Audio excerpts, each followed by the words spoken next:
الحمد لله نحمده ونستعينه ونستغفره ونؤمن به ونتوكل عليه ونعوذ بالله من شرور أنفسنا ومن سيئات أعمالنا من يهده الله فلا مضل له ومن يضلل فلا هادي له وأشهد أن لا إله إلا الله وحده لا شريك له وأشهد أن محمدا عبده ورسوله صلى الله عليه وعلى آله وأصحابه وبارك وسلم تسليما كثيرا. أما بعد فأعوذ بالله من الشيطان الرجيم. بسم الله الرحمن الرحيم. قل هو القادر على أن يبعث عليكم عذابا من فوقكم أو من تحت أرجلكم أو يلبسكم شيعا ويذيق بعضكم بأس بعض انظر كيف نصرف الآيات لعلهم يفقهون. وقال الله تبارك وتعالى ظهر الفساد في البر والبحر بما كسبت أيدي الناس ليذيقهم بعض الذي عملوا لعلهم يرجعون. وقال الله تبارك وتعالى يا أيها الذين آمنوا توبوا إلى الله توبة نصوحا. صدق الله العظيم. اللهم صل على محمد وعلى آل محمد وبارك وسلم. رب اشرح لي صدري ويسر لي أمري واحلل عقدة من لساني يفقهوا قولي واجعل لي وزيرا من أهلي آمين یا رب العالمین. اللہ سبحانہ وتعالیٰ نے قرآن حکیم میں مختلف پیرایوں میں گزشتہ اقوام کا تذکرہ فرمایا اور ان اقوام میں جو بگاڑ پیدا ہوا اور اس بگاڑ کے نتیجے میں اللہ کے عذاب مختلف اعتبارات سے ان پر نازل ہوئے، ان کا ذکر اللہ تعالیٰ نے مختلف پیرایوں میں کیا. ساتھ ساتھ اللہ سبحانہ وتعالیٰ نے اپنے قانون عذاب کو مختلف پیرایوں میں مختلف انداز سے قرآن حکیم میں بیان کیا. اور قرآن حکیم کتاب ہدایت ہے، تاریخ کی کتاب نہیں ہے. چنانچہ ان واقعات اور پچھلی اقوام کے تذکرے اور اس کے ذیل میں رہنمائی، اس کا حاصل یہ ہے ہر دور کا قرآن حکیم پڑھنے والا اور وہ کہ جو اس کو ماننے والا ہو وہ عبرت حاصل کرنے کی کوشش کرے. مملکت خدا داد پاکستان کے حالات سے ہم اچھی طرح واقف ہیں، بلکہ حالات پر تبصرہ تو ہر کوئی کر رہا ہے، اور تبصرے کا اکثر اور عمومی انداز وہ ایک مادہ پرستانہ نگاہ کے نتیجے میں تبصرہ ہوتا ہے کہ فلاں آ گئے اور فلاں چلے گئے، فلاں اقتدار میں آ گیا، فلاں اقتدار سے چلا گیا تو ایسا ہو گیا، فلاں نے یہ ڈیسیشنز لیے تو یہ ہو گیا، فلاں ہمارے حکمراں وہ غلط ہیں، فلاں اداروں والے غلط ہیں، وغیرہ وغیرہ. یعنی جن کو عام طور پر ہم مروجہ تبصرے کہا کرتے ہیں، یہ تو سبھی کرتے ہیں، لیکن ایک مسلمان کا وتیرہ یہ ہونا چاہیے کہ وہ وحی کی آنکھ سے ان حالات کو دیکھنے کی کوشش کرے اور ان کا تجزیہ کرنے کی کوشش کرے اور ان کے تعلق سے رہنمائی حاصل کرے اور اپنے اعمال کی اصلاح کرنے کی کوشش کرے. اگر سادہ الفاظ میں کہوں، آج مملکت خدا داد پاکستان 75 برس بعد جہاں کھڑی ہے اور معیشت ہمارے سامنے ہے، وزیر خزانہ جو ہے شاید آج بجٹ بھی پیش کیا جا رہا ہے، اور پری بجٹ جو کامنٹس آ رہے ہیں وہ بڑے ہلا دینے والے ہیں کہ جو شرح نمو ہے، جو گروتھ ریٹ والی بات ہے وہ 0.29% ہے پچھلا سال جو مکمل ہوا، اور گورنمنٹ تسلیم کر رہی کہ 29% مہنگائی بڑھ چکی ہے. یہ گورنمنٹ تسلیم کر رہی ہے، حقائق اس سے علاوہ بھی ہوتے ہیں. پچھلے سال ہم نے اپنے بجٹ میں 40% کم و بیش سودی قرضے ادا کرنے اور سود کو ادا کرنے کے لیے مختص کیے تھے. اب جو بجٹ پرپوز کیا جا رہا ہے اس میں 50% حصہ بجٹ کا سودی قرضوں کی ادائیگی اور سود کی ادائیگی میں ختم ہو جائے گا. جاتی جاتی حکومت، یا یوں کہیے کہ آئندہ الیکشن آج نہیں کل تو کرانے ہیں، تو چلو کوئی نہ کوئی لالی پاپ قوم کو دے دیا جائے. پیٹرول تھوڑا سا کم کر دیا، لیکن چلو ڈالر کو بڑھوا دیا، اور جناب اناؤنسمنٹ ہو رہی ہے کہ پینشن بڑھا دی جائے گی اور گورنمنٹ سرونٹس کی تنخواہ بڑھا دی جائے گی. یہ وتیرے ہوا کرتے ہیں. جیسے جون کے اختتام پر ایئر کلوز ہو رہا ہوتا ہے تو آپ نے دیکھا ہوگا کراچی میں سڑکیں تھوڑی بہت پیون کاری شروع ہو گئی، 2-4 لائنیں پانی کی ڈل گئیں. یہ ہم سب کو پتہ ہے کہ کیا ہمارے ساتھ بیت رہا ہوتا ہے. تو معیشت کی جو تباہی ہے وہ ہمارے سامنے بار بار اس پر کلام ہو چکا ہے. سیاست کے میدان ہم سب دیکھ رہے ہیں، جس طرح کی اخلاقیات کا جنازہ نکلا، جس طرح دشمنیاں نکالی جا رہی ہیں، انانیت کا اظہار ہو رہا ہے، تکبر کا اظہار ہو رہا ہے، بدلے لیے جا رہے ہیں، انسانی اخلاقیات کو پامال کیا جا رہا ہے، قانون کی بالادستی کے برعکس معاملے ہو رہے ہیں، اور دھونس اور دھمکیاں اور حبس بے جا میں رکھنے کی بات، بوڑھوں کو اور بوڑھیوں کو بھی اس طرح ٹارچر کرنا کہ بھارت انسان ہل جائے، یہ سب ہم دیکھ رہے ہیں، اور کوئی سمجھ نہیں آ رہی بات کے حالات کس کروٹ جا کر بیٹھیں گے۔ ریاستی اداروں کا اپنا حال کیا ہے؟ ان کے اپنے اندر کرپشن موجود ہے، عوام تو بیچاری سسکتی رہے اور ڈائریکٹ ٹیکسز کے بوجھ تلے دب کر مرتی رہے، مگر ایک طبقہ ہے جو بیوروکریسی کے اندر ہے، اس کے پرس اور اس کے بینیفٹس بڑھ تو سکتے، کم نہیں ہو سکتے۔ وہاں سے کوئی کنٹریبیوشن کی بات، وہاں پر کوئی بوجھ ڈالے جانے والی بات نظر نہیں آتی۔ اس قوم کو کرپشن کے ناسور نے کھایا ہے، برباد کیا ہے، اور ایک عظیم اکثریت سسک رہی ہے چند لوگوں کی کرپشن کی وجہ سے، اور وہ دولت کے ڈھیر ہیں جو ملک سے باہر ہیں، جن کو باہر واپس لانے کی بات نہیں ہو رہی۔ 50 کروڑ سے کم کی اگر کرپشن ہو تو کہہ رہے کہ نیب کے ریڈار میں نہیں آئے گی، اتنا تو چلو چلتا ہے۔ انا للہ و انا الیہ راجعون، پہلے میں اس پر باتیں کر چکا ہوں۔ ہاں 50 کروڑ کی کرپشن ہوگی تو نیب کے ریڈار پر اس کو لایا جائے گا، پھر اس کو دیکھا جائے گا۔ اپنے مفاد کا معاملہ ہے، بکھری ہوئی اپوزیشن کو دیکھ لیں اور غیر فطری طور پر جمع حکمراں اتحاد کو دیکھ لیں۔ بکھری ہوئی اپوزیشن کو دیکھ لیں اور غیر فطری جمع شدہ حکمراں اتحاد کے لوگوں کو دیکھ لیں، مفادات ہیں اصل میں۔ تو ریاستی ادارے بھی، ان کو اپنی ریڈ لائن تو یاد رہتی ہے، مگر پچھلے جمعے میں نے لاہور میں خطاب کیا تھا، اللہ کی ریڈ لائن کسی کو یاد نہیں۔ باپ کو گھر میں ریڈ لائن یاد ہے، بڑے کو گھر میں ریڈ لائن یاد ہے، خاندان کے بڑوں کو یہ ہمارے باپ دادا کی رسومات ہیں، ہماری ٹریڈیشنز ہیں، ان کے خلاف نہیں ہو سکتا۔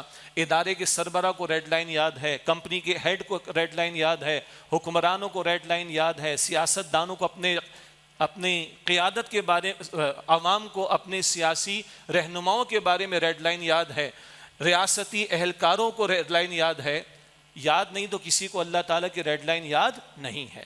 تو مفاد پرستی کا معاملہ، جس کا جہاں ہاتھ لگا اس نے 100 بنائے، 1000 بنائے، کروڑ بنائے، یہ ہم سیاست کے میدان میں دیکھ رہے ہیں۔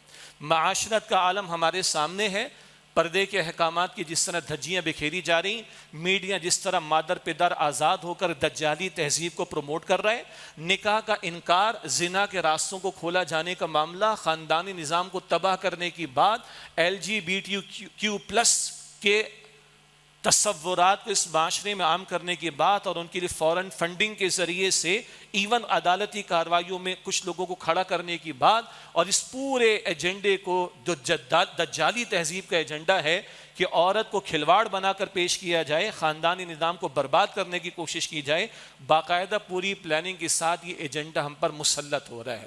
تو سیاست کی بات کر لیں، معیشت کی بات کر لیں، معاشرت کی بات کر لیں، تباہی ہمارے سامنے کھڑی۔ یہ تو ہے ایک تبصرہ کہ یہ حالات ہیں، لیکن اس سارے حالات کے تجزیے کے ذیل میں بہت کم ہے کہ اس بات پر توجہ کی جائے کہ اللہ کی کتاب سے بھی تو معلوم کریں، اللہ کے پیغمبر علیہ السلام کی تعلیم سے بھی تو معلوم کریں۔ اور یہ خاصہ تھا ہمارے استاد محترم بانی تنظیم اسلامی ڈاکٹر اسرار صاحب رحمۃ اللہ علیہ کا، کہ میرے وہ سیاسی تبصرے نہیں کیا کرتے تھے، بلکہ وحی کی تعلیم کی روشنی میں، آیات قرآنی کی روشنی میں، رسول اللہ صلی اللہ علیہ وسلم کی مبارک احادیث کی روشنی میں غور و فکر کی دعوت دیا کرتے تھے، احساس ضیاء بیدار کرنے کی دعوت دیا کرتے تھے۔ چنانچہ اسی تسلسل میں میں نے آپ کے سامنے 3 مقامات سے کچھ آیات تلاوت کی ہیں، ان کا مختصر تذکرہ، اور نبی اکرم صلی اللہ علیہ وسلم کی ایک حدیث مبارک جن میں 5 جرائم کا تذکرہ، اگر یہ کرو گے تو ان جرائم کی سزا ادھر دنیا میں بھی ملے گی، اور تم پر یہ مسلط ہوگا، یہ مسلط ہوگا۔ اور قربان جائیے کیا صداقت ہے رسالت مآب صلی اللہ علیہ وسلم کے اقوال کی، کہ آج سب کچھ ہم اپنی نگاہوں کے سامنے دیکھ رہے ہیں۔ ایک حدیث کا مطالعہ بھی وقت ہوا تو بعد میں آپ کے سامنے رکھیں گے۔ پہلی آیت کریمہ تلاوت کی گئی سورۃ الانعام کی آیت نمبر 65 ہے۔ اللہ تعالیٰ نے اس مقام پر ارشاد فرمایا، قُلْ هُوَ الْقَادِرُ عَلَىٰ أَن يَبْعَثَ عَلَيْكُمْ عَذَابًا مِّن فَوْقِكُمْ۔ اے نبی صلی اللہ علیہ وسلم فرما دیجئے، بے شک وہ اللہ سبحانہ وتعالیٰ اس بات پر قادر ہے کہ تم پر عذاب بھیجے تمہارے اوپر سے، او من تحت ارجلکم، یا تمہارے قدموں کے نیچے سے، او یلبسکم شیعا، یا اللہ تعالیٰ تمہیں گروہوں میں تقسیم کر دے، وَيُذِيقَ بَعْضَكُمْ بَأْسَ بَعْضٍ، اور اللہ ایک گروہ کی طاقت کا مزہ دوسرے کو چکھا دے، ایک دوسرے پر غالب آ کر مغلوب کو جو ہے مار کٹائی کرے، برباد کرے۔ یا پھر دونوں کے پاس طاقت ہو، لڑ مر کر دونوں ختم ہوں، معاشرے تباہ ہوں۔ فرمایا کہ وَيُذِيقَ بَعْضَكُمْ بَأْسَ بَعْضٍ، اور ایک گروہ کی طاقت کا مزہ دوسرے کو چکھائے۔ انظر کیف نصرف الآیات، بھلا دیکھیے کس طرح ہم ان آیات کو مختلف پیرایوں میں مختلف انداز سے بیان کرتے ہیں، لعلہم یفقہون، تاکہ یہ سمجھ حاصل کریں۔ تصریف آیات کا مطلب پھیر پھیر کر بیان کرنا، مختلف پیرایوں میں بیان کرنا، مختلف انداز میں بیان کرنا، اور مختلف گوشوں کو واضح کرنا تاکہ بات واضح ہو۔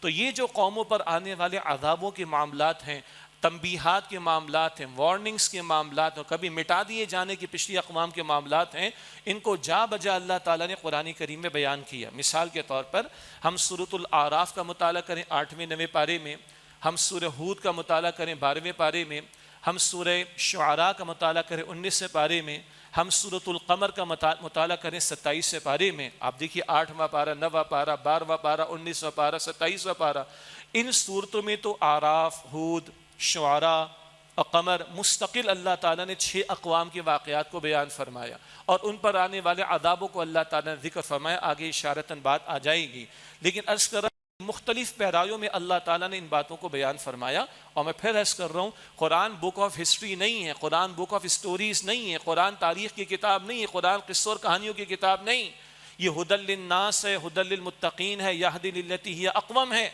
یہ متقین کے لیے ہدایت ہے، یہ انسانوں کے لیے ہدایت ہے، یہ سیدھی راہ کی رہنمائی کرنے والا کلام ہے۔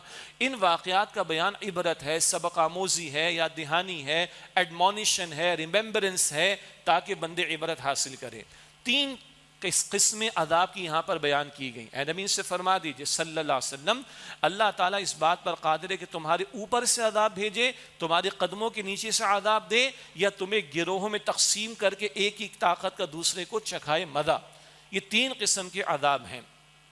اس سے قبل کی جو آیات سورہ انعام کی ہیں، ان میں اللہ تعالیٰ نے مشرکین کو متوجہ کیا کہ دیکھو جب تمہاری گوٹ پھنستی ہے، مشکل میں آتے ہو، مصیبت میں آتے ہو، اللہ ہی کو پکارتے ہو نا۔ خاص طور پر سمندر میں کشتی پھنس گئی، بھور میں، کون یاد آتا ہے؟ نہ لات، نہ منات، نہ عزا، اللہ وحدہ لا شریک یاد آتا ہے، اور اللہ تمہاری مشکل کو دور کر دیتا ہے۔ تو مشکلات کو دور کرنے والا، مصائب کو دور کرنے والا، تکالیف کو دور کرنے والا کون؟ اللہ سبحانہ وتعالی۔ ہاں، پچھلی آیات میں بتایا گیا وہ مصائب کو دور کرنے پر قادر ہے، وہ تکالیف کو دور کرنے پر قادر ہے، وہ مشکلات کو آسان کرنے پر قادر ہے۔ وہ اللہ جو مصائب کو دور کرنے والا، تکالیف کو دور کرنے والا، راحتیں عطا کرنے والا، مشکلات سے نکالنے والا ہے، وہ اس بات پر بھی قادر ہے کہ تمہیں عذاب میں مبتلا کر دے۔ اس کل کائنات کا اختیار اس کے پاس ہے۔ ہم بیٹھے ہیں کراچی میں، یہ ہماری قرآن اکیڈمی مسجد جامع القرآن، یہ سمندر کے ساتھ واقع ہے۔ یہ صرف ان کی وضاحت کے لیے جو بعد میں اس ریکارڈنگ کو سنیں گے، یہ سمندر کے ساتھ یہ قرآن اکیڈمی واقع ہے۔ بچپن سے ہم کراچی میں سنتے آئے کہ جناب ہم سی لیول سے نیچے ہیں، اور ہر دوسرے سال طوفان اٹھتا ہے، بحر عرب میں طوفان بن رہا ہے، فلاں طوفان بن رہا ہے، یہ آنے والا ہے، رفتار آندھی کی تیز ہو گئی، ہوا کی رفتار تیز ہو گئی، اور پھر کیا ہوتا ہے؟ وہ جی مسقط سے ساحل سے ٹکرا گیا، یا وہ گجرات انڈیا کی طرف مڑ گیا، یا وہ اس کا زور جو ہے وہ ٹوٹ گیا۔ یہ کون توڑا ہے زور کو؟ اللہ۔ جو اس طوفان کے زور کو توڑ سکتا ہے وہ طوفان لا نہیں سکتا؟ اب یہ بتایا جا رہا ہے۔ تو جو اللہ مصائب سے بچانے والا، مشکلات کو دور کرنے والا، تکالیف کو دور کرنے والا، وہ مصائب میں مبتلا کرنے والا، وہ عذاب میں مبتلا کرنے والا، وہ تمہیں برباد کر دینے والا بھی اس کی قدرت رکھتا ہے۔ یہ ہے پچھلی آیات کے ساتھ اس کے ربط کا معاملہ۔ اس مملکت خداداد کو اللہ نے بڑی نعمتیں دیں، لیکن معاف کیجئے گا ہم نے اللہ کو ناراض کرنے میں کوئی کسر نہیں چھوڑی، اور اللہ رحمتیں برساتا رہا ہے، حفاظت فرماتا رہا ہے، بچاتا رہا ہے، مگر آخر کب تک؟ زلزلے نہیں آ گئے، طوفان نہیں آ گئے، شدید سیلاب نہیں آ گئے، طوفانی بارشیں نہیں آ گئیں، بنیادی طور پر زرعی ملک کے اندر گندم کے لالے نہیں پڑ گئے، آج اکانومی کا بٹا نہیں بیٹھا ہوا؟ بزنس کمیونٹی کے لوگ اس وقت یہ گفتگو سن رہے ہوں گے، کنٹینرز کے کنٹینرز کھڑے ہوئے ہمارے، ریلیز ہی کروا پا رہے ہوں، برآمدات نام کی نہیں، الا ماشاءاللہ۔ بہرحال تو اللہ برباد کرنے پر بھی قادر ہے، اللہ عذاب دینے پر بھی قادر ہے۔ پچھلی آیات میں اس کی رحمت کا بیان، اب اس کے عذاب کی کیفیت کا تذکرہ آ رہا ہے، اور یہی شان ہے ایک بندے مومن کی کہ وہ دونوں پہلو اللہ کی شانوں کے سامنے رکھتا ہے۔ اللہ کے پیغمبر صلی اللہ علیہ وسلم نے فرمایا الایمان بین الخوف والرجاء، ایمان خوف اور امید کی درمیانی کیفیت کا نام ہے۔ نبی عبادی انی انا الغفور الرحیم وان عذابی هو العذاب العلیم۔ اللہ فرماتا ہے سورہ ہجر کی آیت نمبر 49 اور 50 میں، میرے نبی صلی اللہ علیہ وسلم میرے بندوں کو خبردار کر دیجئے، فرما دیجئے، مطلع کر دیجئے، میں غفور و رحیم ہوں، لیکن بے شک میرا عذاب بھی بڑا دردناک عذاب ہے۔ یہ دونوں شانیں اللہ کی سامنے رہنی چاہیے، اللہ کی رحمت کی امید بھی ہو اور اللہ کی پکڑ اس کے عذاب کا خوف بھی رہنا چاہیے۔ یہاں خوف دلایا جا رہا ہے، پچھلی آیات میں رحمت کا تذکرہ آیا تھا، فرمایا اے نبی ان سے فرما دیجئے اللہ اس بات پر قادر ہے عذاب تمہارے اوپر سے بھیجے، تمہارے قدموں کے نیچے سے، یا تمہیں اللہ تعالیٰ گروہوں میں تقسیم کر دے اور ایک کی طاقت کا مزہ دوسرے کو چکھا دے۔ عام طور پر جو مفہوم بیان کیا جو ہمارے ذہنوں میں بھی ہوگا، اوپر سے عذاب کیا ہے؟ پچھلی اقوام پر آیا، لوط علیہ السلام کی قوم معاشرت کے اعتبار سے گندے طرز عمل میں مبتلا ہوئی، ہم جنس پرستی، ہومو سیکچولیٹی کا گندا کام جو ان سے پہلے کسی نے نہیں کیا، آج کی ترقی یافتہ قوموں نے اس کو قانون کا درجہ دے دیا اور یو این او کے چارٹر پر سائن کروا کر مسلمان ممالک کے نمائندوں سے بھی سائن کروا رکھا ہے، اور یہی دجالی ایجنڈا مسلمان معاشرے پر مسلط کرنے کی باتیں کی جا رہی ہیں۔ اس قوم لوط علیہ السلام کی قوم پر طرح طرح کے عذاب آئے، ان کو اندھا بھی کیا گیا، ان کی بستی کو لے جا کر پٹخ بھی دیا گیا اور ان پر پتھر برسائے گئے، اور قرآن کہتا ہے مسومۃ عند ربک، آپ کے رب کی طرف سے وہ نشان زدہ تھے، ٹارگیٹڈ تھے، کس پتھر نے کس مجرم کو ہلاک کرنا ہے، اٹ واز ڈیسائیڈڈ فرام اللہ سبحانہ وتعالی۔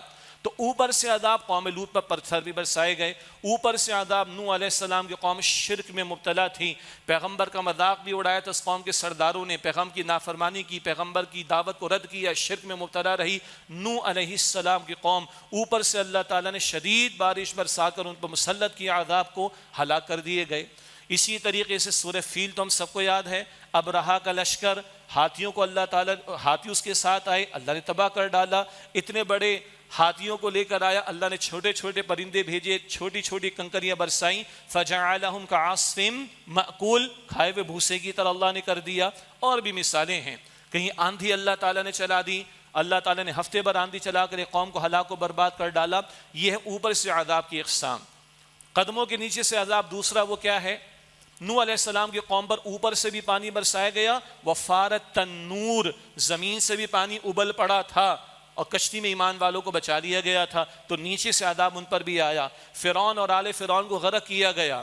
ہر دور کا طاقتور سمجھتا ہے میں طاقتور ہوں، ہر دور کا جابر ظالم سمجھتا ہے کہ میری کرسی مضبوط ہے، اللہ نے فرعون کی لاش کو محفوظ کر دیا۔ سورہ یونس کی آیت نمبر 90 سے 92 میں اس کا تذکرہ آتا ہے، وہاں اللہ فرماتا ہے فَالْيَوْمَ نُنَجِّيكَ بِبَدَنِكَ لِتَكُونَ لِمَنْ خَلْفَكَ آیا، تیرے بدن کو، تیری لاش کو محفوظ رکھیں گے تاکہ بعد میں آنے والوں کو نشان عبرت بنا دیا جائے۔ اس سے خدائی تک کے دعوے کیے تھے، انا ربکم الاعلی، رب اعلی ہونے کا دعویٰ کیا تھا، یہ میرے محلات، یہ میری نہریں، موسیٰ کے پاس تو کچھ نہیں، میرے پاس زور، میرے پاس دبدبہ، میرے پاس فوجیں، میرے پاس حکمرانی، میرے پاس اقتدار، میرے پاس اختیار۔ آج والے بھی تو اسی گھمنڈ میں مبتلا ہے نا، آج والے بھی اسی زعم میں مبتلا ہیں، آج والے بھی اسی خناس میں مبتلا ہیں، چاہے غیروں میں ہو یا ہمارے اپنے ہوں۔ ہم ہیں، ہماری قوت ہے، ہماری طاقت ہے۔ اللہ اکبر کبیرہ۔ اللہ کہتا ہے تیری لاش کو محفوظ رکھیں گے اور قیامت تک کے لیے نشان عبرت بنا دیں گے۔ آج قرآن بھی محفوظ ہے، آیت پڑھ لیں سورہ یونس کی آیت نمبر 92، اور اس کی لاش بھی محفوظ ہے، انٹرنیٹ پہ جا کے تصاویر کو دیکھ لیجئے گا۔ فرعون اور آل فرعون کو غرق کیا گیا۔ قارون ایک مادہ پرستانہ سوچ رکھنے والا کردار، مادہ پرستی میں مبتلا کردار، ڈھیروں مال اس کے پاس۔ قرآن کہتا ہے سورہ قصص کے 8ویں رکوع میں، اتنے اس کو خزانے ہم نے دیے، خزانے تو بڑی بات، ان کا ریکارڈ تو بڑی بات، ان خزانوں کی کنجیاں اٹھانے کے لیے ایک بڑی جماعت درکار تھی، کئی جانور بلادا جاتا ہوگا اس کی کنجیوں کو، اتنے خزانے۔ فَخَسَفْنَا بِهِ وَبِدَارِهِ الْأَرْضِ، قرآن کہتا ہے کہ اس کو اس کے گھر سمیت ہم نے زمین میں دھسا دیا۔ یہ اللہ تعالیٰ نے قصوں کے طور پر واقعات نہیں بیان کیے، قارون کا واقعہ، فرعون کا واقعہ، نوح علیہ السلام کی قوم کا واقعہ اینڈ سو آن، اللہ عبرت کے لیے بیان کر رہا ہے۔ یہ دو قسم کے عذاب، اوپر سے عذاب، نیچے سے عذاب، یہ تو معروف ہے۔ اوپر سے اقوام پر عذاب آیا، قومیں مٹائی گئیں، نیچے سے اقوام پر عذاب آیا، قومیں مٹائی گئیں۔ البتہ اس کی اور تعبیر بھی کی گئی ہے، اس کی اور تشریح بھی کی گئی ہے۔ چنانچہ حضرت عبداللہ بن عباس رضی اللہ تعالی عنہ نے بھی اس کی وضاحت فرمائی اور دیگر مفسرین نے بھی اس کی تفصیل بیان کی ہے۔ اوپر سے عذاب یہ بھی کہ اللہ ظالم جابر حکمرانوں کو مسلط کر دے، اوپر سے عذاب یہ بھی کہ اللہ ظالم قسم کی ذمہ داران کو مسلط کر دے، اور نیچے سے عذاب یہ کہ حکمرانوں کی جو رعایا وہ نافرمان ہو، نیچے سے عذاب یہ بھی کہ ذمہ داران کے ماتحت جو لوگ ہوں، یہ گھروں میں بھی ہو سکتے ہیں، کاروبار میں بھی، ذمہ داران کے ماتحت جو لوگ ہوں وہ نافرمان ہوں، اور نیچے سے عذاب یہ بھی ہو سکتا ہے کہ اولاد نافرمان ہو جائے، اللہ حفاظت فرمائے۔ تو اوپر سے عذاب ظالم حکمراں، جابر حکمراں، ظالم ذمہ داران، جابر ذمہ داران، نیچے سے عذاب ظالم قسم کی یعنی بدماش قسم کی رعایا، نیچے سے عذاب نافرمان قسم کی اولاد، نیچے سے عذاب نافرمان قسم کے ماتحت۔ کچھ کہنے کی ضرورت ہے، ساری قوم حکمرانوں کو گالیاں دیتی ہے اور وہ بھی حکمران نیچے والوں کو گالیاں دیتے۔ قوم کبھی سیاست دانوں کو برا بھلا کہتی ہے، جب سیاست دانوں کے ساتھ ہاتھ ہوتا ہے وہ قوم کو برا بھلا کہتے ہیں۔ لعنتیں دونوں طرف چل رہی ہیں کہ نہیں؟ یہ اوپر سے عذاب نیچے سے عذاب کی قسم ہے۔ اس کو بھی عبداللہ بن عباس رضی اللہ تعالیٰ عنہ نے لیبریٹ کیا اور مفسرین نے اس کا تذکرہ کیا۔ چنانچہ اس کی وضاحت حضور کی احادیث سے ملتی ہیں۔ آپ نے فرمایا صلی اللہ علیہ وآلہ وسلم، یہ شعب الایمان بھی روایت موجود ہے، کما تکونون کذالک یؤمر علیکم، جیسے تمہارے اعمال ہوں گے ویسے تم پر حکمران ذمہ داران مسلط کیے جائیں گے۔ ایک مقولہ معروف ہے، اس کو ہم حدیث کے طور پر بیان کر دیں، وہ عربی کا مقولہ ہے، اعمالکم عمالکم، تمہارے اعمال تمہارے عمال ہیں۔ حدیث کے الفاظ ہیں جیسے تم ہوگے ویسے تمہارے حکمراں ہوں گے، ذمہ داران ہوں گے، صاحب امر ہوں گے۔ یہ اوپر والے حکمرانوں سے لے کے جہاں جہاں کوئی اتھارٹیٹیو پوزیشن میں ہے، اختیار رکھتا ہے، سب اس میں شامل ہے۔ تو تمہارے اعمال اچھے اوپر والے اچھے رہیں گے، تمہارے اعمال برے اوپر والے برے رہیں گے۔ ایک حدیث میں آتا ہے بہترین حکمراں کون ہیں؟ جن کے لیے تم دعائیں کرو کہ اللہ ان کو اور دوام عطا فرما اور حکمرانی دے۔ آپ ذرا دل سے پوچھیں، آج ہم یہ دعا کرنے کی پوزیشن میں ہیں جی؟ اور میں کوئی ایکسیپشن بیان نہیں کر رہا ہوں، آج کی اپوزیشن میں بیٹھے ہوئے یا مجتمع ہو کر حکمرانی کرنے والے، جو ستیاناش اس قوم کے ساتھ ہوا ہے اور سامنے ہمارے باپ، اللہ کے پیغمبر فرماتے صلی اللہ علیہ وسلم تمہارے بہترین حکمراں وہ ہیں کہ تم ان کے لیے دعائیں کرو، اللہ ان پر رحمت نازل فرما، ان کو دوام عطا فرما، اور تمہارے بدترین حکمراں وہ ہیں کہ جن کے لیے تم بد دعائیں کرو کہ اللہ ان کو ہم پر سے ہٹا دے۔ لیکن یہ بڑی اہم بات ہے، تبصرے سب کر رہے ہوتے ہیں مگر اس نگاہ سے ہم نہیں دیکھ رہے ہوتے کہ ہمارے کرتوتوں کے نتائج اوپر ہیں۔ ہمارے استاد بانی تنظیم اسلامی ڈاکٹر اسرار صاحب فرماتے تھے رحمۃ اللہ علیہ، آج ہمارا اجتماعی کردار کیسا ہے؟ ایکسیپشنز تو ہو سکتے ہیں، چند تہجد گزار، چند انتہائی ایماندار اس قوم میں اب بھی ہیں الحمدللہ، مگر اجتماعی فیصلے اللہ کی طرف سے لوگوں کے اجتماعی کرتوتوں کی بنیاد پر ہوتے ہیں۔ اجتماعی کردار کیا ہے؟ اللہ کے رسول علیہ السلام کی حدیث، بخاری شریف میں 3 باتیں، مسلم شریف میں 4 باتیں، منافق کی 4 نشانیاں، جب بات کرے گا جھوٹ بولے گا، جب وعدہ کرے گا خلاف ورزی کرے گا، جب امانت رکھوائی جائے گی خیانت کرے گا۔ ابھی بات آ رہی حدیث میں امانت کے بارے میں اور وعدہ خلافی کے بارے میں، وہ ذکر وہاں کر دوں گا۔ جب بات کرے گا جھوٹ بولے گا، جب وعدہ کرے گا خلاف ورزی کرے گا، جب امانت رکھوائی جائے گی خیانت کرے گا، جب جھگڑے گا تو گالیاں دے گا۔ آج یہ قومی مزاج ہے کہ نہیں؟ اور ڈاکٹر صاحب فرماتے تھے رحمۃ اللہ علیہ، جو جتنا اوپر ہے ایلیویشن کے ساتھ پوزیشن پر، اتنا بڑا جھوٹ، اتنا بڑا وعدہ خلافی کرنے والا، اتنا بڑا خیانت کرنے والا، اتنا بڑا گالیاں دینے والا۔ ایکسیپشنز ہیں آٹے میں نمک کے برابر۔ یہ آج ہمارا اجتماعی کردار، تو کرتوت جیسے ویسے لوگوں پر مسلط کیے جائیں گے۔ اپنے آپ کو کوسنم وما اصابکم من مصیبت فبما کسبت ایدیکم ویعفو عن کثیر، سورہ شورى کی آیت نمبر 30 ہے۔ مصائب تم پر آتے تمہارے اپنے اعمال کی وجہ سے، بہت سی باتوں کو تو اللہ تعالیٰ معاف کر دیتا ہے۔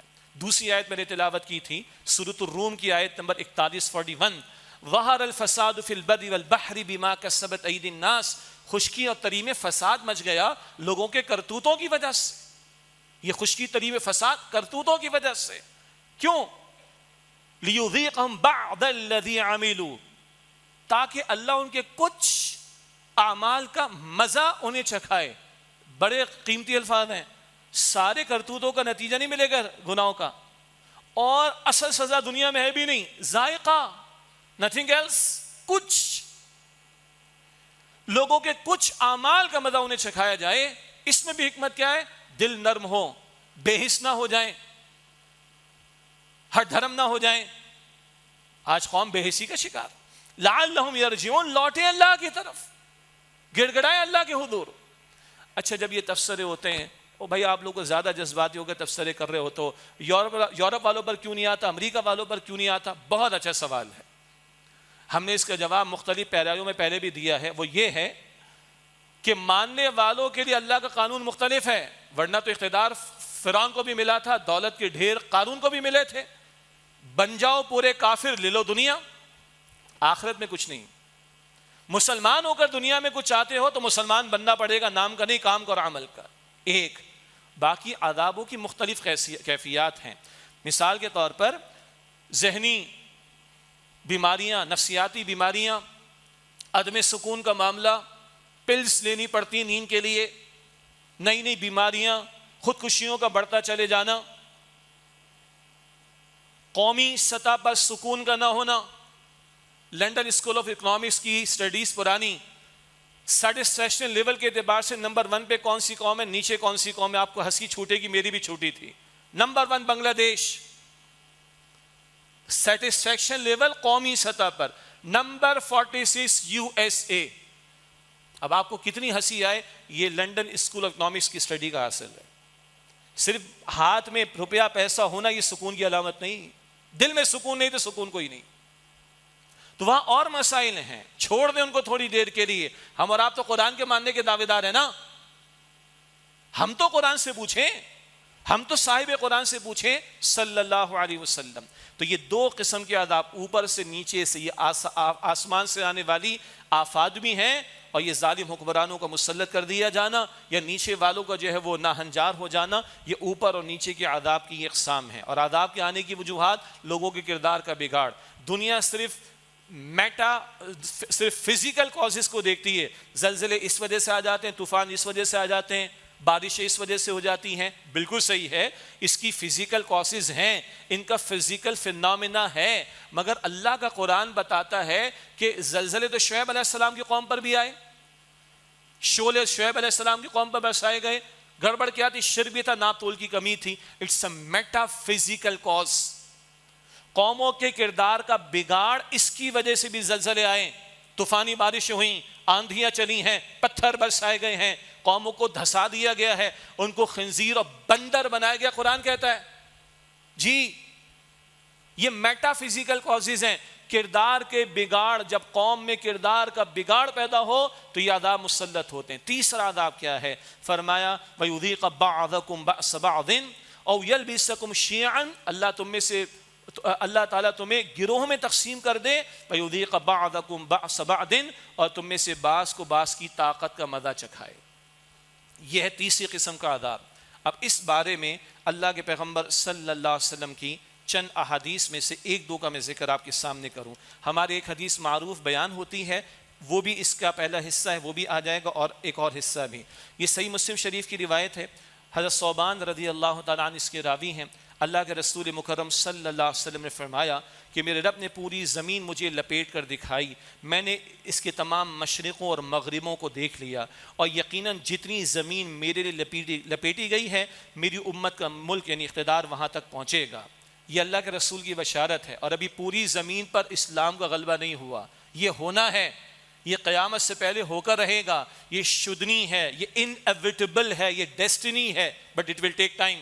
اور اللہ کے رسول کی اور احادیث ہیں، پوری زمین اللہ نے لپیٹ کر دکھائی، مشرق بھی دیکھے مغرب بھی، اور میری امت کا اقتدار وہاں تک پہنچے گا۔ رسول اللہ علیہ السلام فرمایا جہاں تک مجھے زمین لپیٹ کر دکھائی گئی، ان احادیث سے ہمیں بشارتیں ملتی ہیں، گڈ نیوز ملتی ہیں، امید نظر آتی ہے، ہمیں اپنا پارٹ پلے کرنا ہے دین کی خدمت کے لیے۔ آگے حضور نے فرمایا صلی اللہ علیہ وسلم مجھے سرخ اور سفید دو خزانے دے دیے گئے، سونے اور چاندی کے۔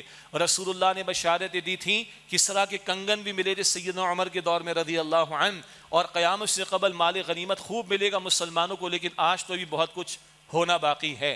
تو حضور نے فرمایا کہ مجھے سرخ اور سفید یعنی سونے اور چاندی کے دو خزانے دیے گئے، اور میں نے اپنے رب سے اپنی امت کے لیے سوال کیا کہ وہ ان کو عام قحط سے نہ ہلاک کرے، اور یہ کہ ان کے اوپر ان کا ایسا مخالف دشمن مسلط نہ کرے جو ان کو بالکل ختم کر دے۔ تب میرے رب نے فرمایا کہ محمد صلی اللہ علیہ وسلم جب میں کوئی تقدیر بنا دیتا ہوں، کوئی بات طے کر دیتا ہوں، تو وہ مسترد نہیں ہوتی. اور میں نے آپ کی امت کے لیے یہ کر دیا ہے کہ ایک، میں ان کو قحط عام سے ہلاک نہیں کروں گا.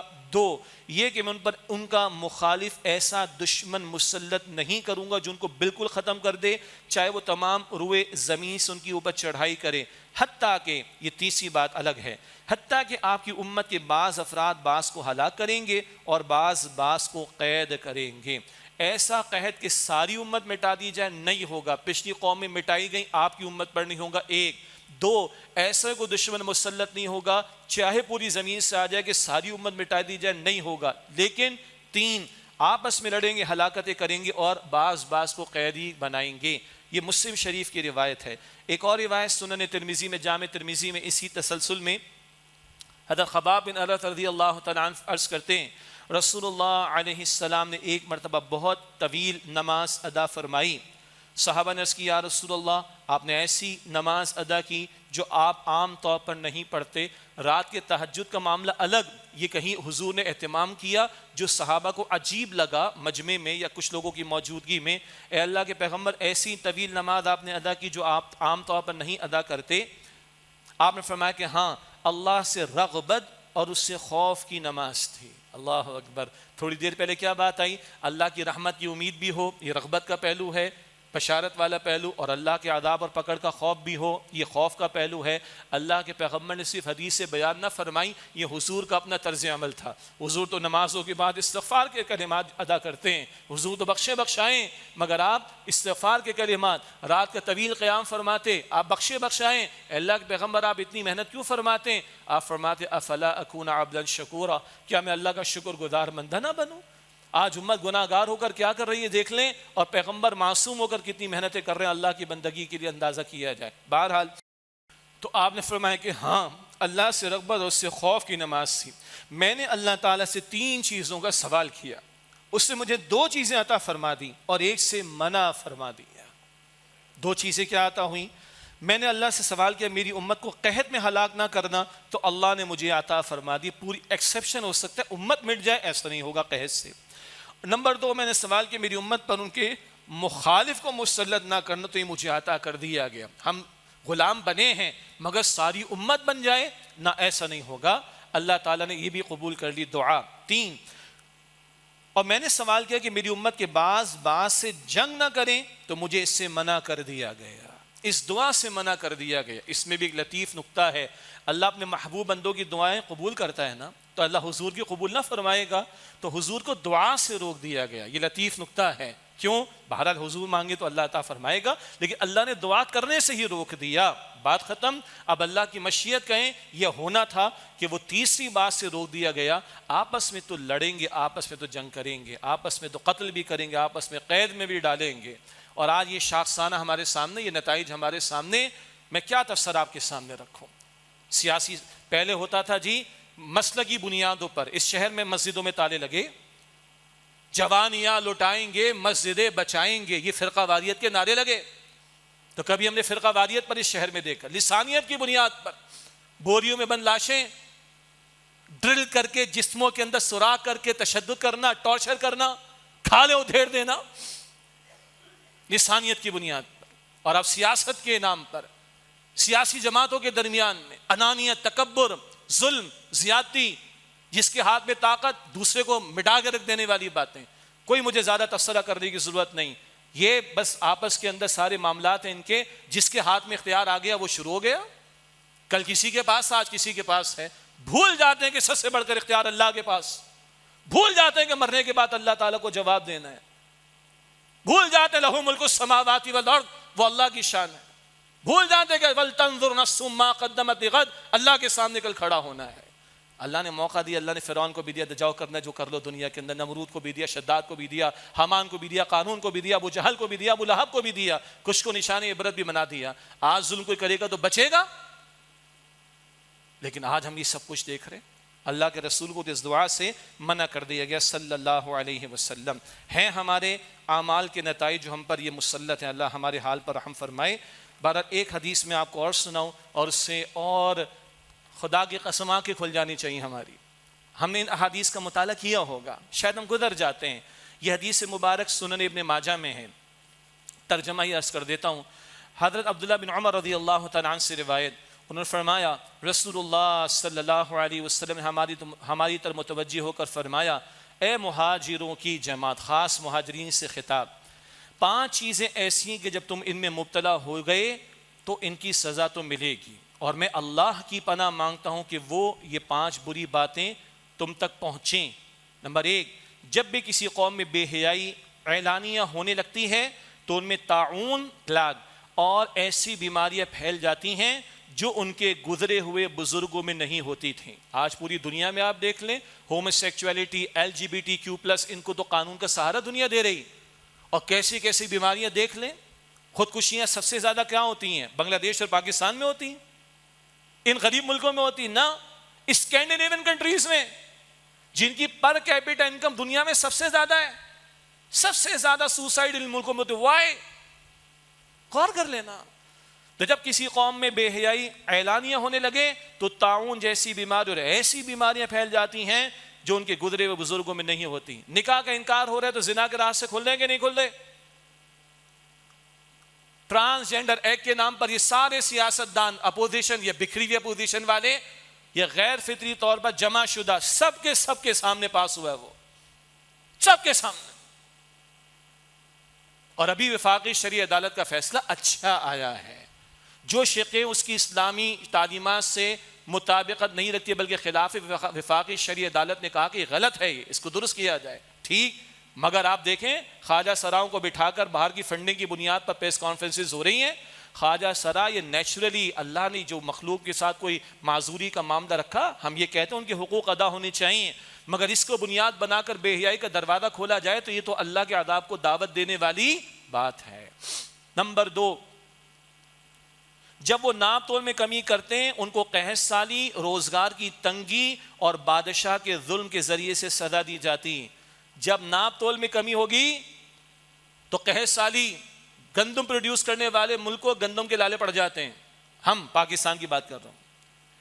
روزگار کی تنگی، معیشت کا بتہ بیٹھا ہوا ہے، اور بادشاہ کے ظلم کے ذریعے سے سزا دی جاتی۔ حکمرانوں کے عللے تللے دیکھ لیں، کچھ اور ہیں جو فرنٹ پر حکمران نہیں، ان کی عیاشیاں، اور کچھ فرنٹ پر ہیں ان کے عللے تللے دیکھ لیں، کیسے ایک دوسرے کو بچانے کے لیے جمع ہو جاتے۔ یہ کیا ہے؟ ناپ تول کی کمی۔ ناپ تول کی کمی وہ ٹھیلے والا ترازو کے باٹ میں نہیں کرتا، گھر پہ جو میٹر لگے ہوئے ہیں نا، الیکٹریشین بھی پیکیج دیتا ہے، کتنی آپ کو ایمانداری کرنی اتنا میں سیٹ کر دیتا ہوں۔ پیٹرول پمپ پہ میٹر لگے ہوئے ہیں، گڑبڑ اس میں بھی ہو جاتی، الیکٹرانک اسکیلز مٹھائی والوں نے رکھے، گڑبڑ ادھر بھی ہو جاتی۔ اور ناپ تول کی کمی یہ بھی کہ میں حق پورا مانگتا ہوں، فرض ادا نہیں کرتا۔ حق کی بات سارے کرتے، فرض ادا کرنے کی بات نہیں کرتے۔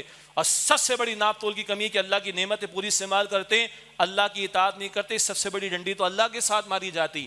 جب قوم میں ناپ تول میں کمی ہو جائے تو ان کو قحط سالی، روزگار کی تنگی اور بادشاہ کے ظلم سے سزا دی جاتی۔ نمبر 3، جب وہ اپنے مالوں کی زکوٰۃ دینا بند کرتے ہیں تو ان سے آسمان کی بارش روک لی جاتی ہے، اور اگر جانور نہ ہو تو انہیں کبھی بارش نہ ملے۔ زکوٰۃ میں ڈنڈیاں، ہارس ٹریڈنگ، یہ بھی نام پرانا، لفظ پرانا ہو گیا، تو اس سے آگے کی بات ہے۔ کتنا دولت جمع کر کے بیٹھے ہیں، کیا ایمانداری سے زکوٰۃ یہ قوم ادا کر رہی؟ پھر زراعت کے بارے میں ایک تو انقلابی فیصلہ، یہ خراجی زمینیں ہیں، وہ تو ہمت نہ ہو سکی ہمارے ہاں۔ اگر عشری بھی ہیں، بالفرض چلیں رائے کو مان لیا جائے، وہ عشر ادا ہوتا ہے؟ نہیں۔ زکوٰۃ عشر دونوں کے احکامات اللہ تعالیٰ اس کے رسول نے دیے ہیں صلی اللہ علیہ وسلم۔ تو زکوٰۃ دینا بند کرتے ہیں تو اللہ تعالیٰ بارش روکتا ہے، بارش کبھی تو ہوتی نہیں، اور کبھی ایسی ہوتی ہے کہ وہ زحمت بن جاتی ہے، تباہی کا باعث بن جاتی ہے۔ اللہ ہمارے حال پر رحم فرمائے۔ نمبر 4 سنیں، جب وہ یہ امانت کی بات آ گئی، اب وعدے کی بات سنیں۔ جب وہ اللہ اور اس کے رسول کا عہد توڑتے ہیں، وعدہ توڑتے ہیں، تو ان پر دوسری قوموں میں سے دشمن مسلط کر دیے جاتے ہیں۔ جب اللہ اور اس کے رسول کے وعدے کو توڑتے ہیں تو دوسری قوموں میں سے دشمن مسلط کر دیے جاتے ہیں۔ کبھی انگریز بیٹھ کر ہم پر جو ہے وہ بادشاہت کر رہا تھا، اب انگریز کے پٹھو بیٹھ کر ہم پر حکمرانی کرتے رہے، اور پھر باہر سے بیٹھ کر IMF ہوگا، ورلڈ بینک ہوگا، کیسا مسلط ہے ہمارے اوپر، اور ہمارے سارے مل کر انا للہ و انا الیہ راجعون، پچھلے آرمی چیف، پچھلے والے حکمراں جو آج اپوزیشن میں، اور آج والے حکمراں جو پہلے اپوزیشن میں، سارے کے ساروں نے مبارک ہو جی IMF کے ساتھ ڈیل ہو گئی ہماری. کس بات کی ڈیل ہو گئی؟ اور غلام بنیں گے ہم، اور سود کے معاملات کریں گے، اور اس قوم کے بچوں کو مقروض بنائیں گے، سارے کے سارے، not a single exception. وعدہ توڑا اللہ کے ساتھ. اللہ کی ریڈ لائن تو کراس کر کے بیٹھے نا، اللہ اس کے رسول سے جنگ کرتے رہیں گے ہم لوگ. باقی ہر ایک کو اپنی ریڈ لائن بڑی عزیز ہے، بڑی غیرت ہے اس کے لیے سب میں، اللہ کے لیے نہیں. ما لکم لا ترجون للہ وقارا، سورہ نو پڑھ جائیے. کیا ہوا تم اللہ کی عظمت کا اعتقاد نہیں رکھتے ہو؟ اللہ اس کے رسول سے وعدے توڑے، بیرونی حکمراں مسلط، ہم اپنے بجلی کے بل، گیس کے بل اور پیٹرول کے ریٹ طے نہیں کر سکتے. ایسے غلام ابن غلام بنے ہوئے اور ہماری دولت کھائے چلے جا رہے ہیں، اور ان کے پٹھوں ہیں لائنس شیئر کسی کو ملتا ہے، تھوڑا سا کوئی اور بھی لے کے چلا جاتا. یہ مسلط ہے آج ہم پر، یہ ہمارے کرتوتوں کے نتائج ہے. نمبر 5، جب ان کے امام یعنی حکمراں اللہ تعالیٰ کے قانون کے مطابق فیصلے نہیں کرتے، اور جو اللہ تعالیٰ نے نازل فرمایا اس کے مطابق فیصلے نہیں کرتے، تو اللہ تعالیٰ ان میں آپس کی لڑائی ڈال دیتا ہے. من لم يحكم بما انزل الله فاولئك هم الكافرون، من لم يحكم بما انزل الله فاولئك هم الظالمون، من لم يحكم بما انزل الله فاولئك هم الفاسقون. یہ اللہ کے فتوے ہیں، سورہ مائدہ آیت 44 45 47. اور جو لوگ اللہ کے نازل کردہ کلام کے مطابق فیصلے نہیں کرتے وہی تو کافر، وہی تو ظالم، وہی تو فاسق ہیں. جب ان کے حکمراں اللہ کے حکم کے مطابق فیصلے نہیں کرتے، اللہ کے قانون کے مطابق فیصلے نہیں کرتے، اللہ تعالیٰ ان میں آپس کی لڑائی ڈال دیتا ہے. مسلکوں پر بھی لڑائیاں ہم نے دیکھیں، زبان کی بنیاد پر بھی دیکھیں. آج سیاسی انتقام پر ہم لڑائیاں دیکھ رہے ہیں، ظلم و جور دیکھ رہے ہیں، ظلم و ستم دیکھ رہے ہیں. یہ ہمارے کرتوت. وقت مکمل ہوا. حل ایک لفظ میں توبہ. بار بار ہم نے بات کی، توبہ سب نے کرنی. چند سال پہلے یہاں جمعے میں توبہ پر کلام کیا تھا. ہماری فوج کے لوگوں نے بھی توبہ کرنی ہے، ہمارے دیگر ریاستی اہلکاروں اور اداروں نے بھی توبہ کرنی، ہماری پارلیمنٹ کے لوگوں نے بھی توبہ کرنی، ہمارے ججز نے بھی توبہ کرنی، ہمارے سیاست دانوں نے بھی توبہ کرنی ہے، ہمارے علماء نے بھی توبہ کرنی، میں نے بھی توبہ کرنی، ہماری عوام نے بھی توبہ کرنی. ہم سب کو اپنے اپنے معاملات درست کرنے، لیکن توبہ اجتماعی اور اصل توبہ ہے جس نام پر قرآن و سنت کے نام پر ملک کو لیا. جب تک اللہ کے ساتھ کمیٹڈ نہیں ہوں گے، الٹے لٹک جائیں، ہمارے مسئلے حل نہیں ہو سکتے. وہ ایک سجدہ جسے تو گراں سمجھتا ہے 1000 سجدوں سے دیتا آدمی کو نجات. اللہ ہمیں سچی، پکی، انفرادی اور اجتماعی توبہ کی توفیق عطا فرمائے. آمین یا رب العالمین. وآخر دعوانا ان الحمد للہ رب العالمین.